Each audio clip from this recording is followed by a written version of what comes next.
Hello! Blessed day. Ito na naman po tayo. So, for today, luto tayo ng pansit. I-modify natin. Yan.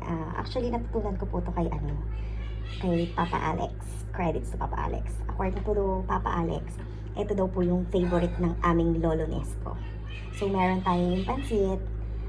Actually, ngayon lang din to niluto. Pero, kung meron kayong, let's say, nagluto kayo ng pansit, tapos hindi siya naubos, nilagay nyo siya sa rep at kinubakasan, mas masarap siya. Yan, so meron tayong egg. Ito yung pan natin. And we have this sesame oil.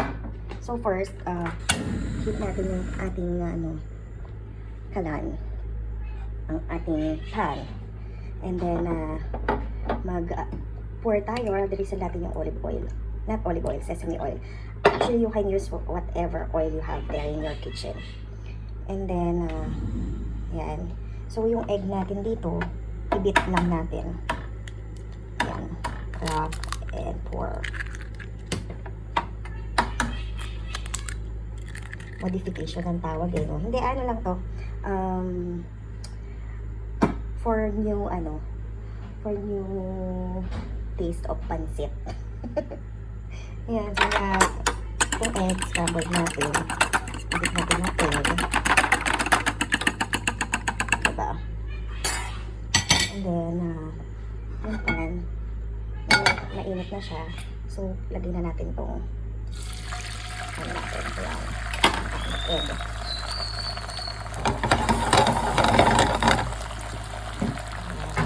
Paano ba kayo nasa inyo na to kung paano yung way nyo. Ayan, tapos lagyan na natin yung pansit. Ano lang to, extra flavor. Dahil may egg yung pansit nyo. Ayan. And then, haluin natin siya. Parang ano natin eh. Thailand style natin. Diba? Ayan. So, ayan po. And, kayo na po yung makakaano. Kung okay ba siya. Ayan. At saka i-plating na natin. Ganyan lang po.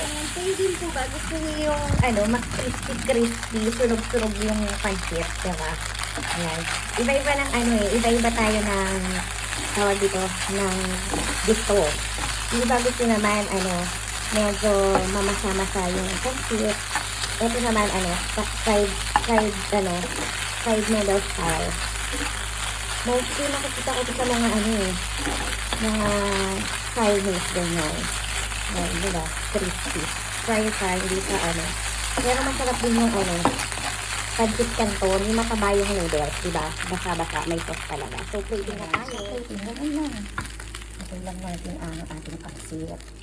So, compress lang natin. O, gusto nyo naman, i-spread nyo siya para looks, madami. Nasasay nyo na po yan. And then, kung kumakain kayo ng chives, yan po ang ating garnish.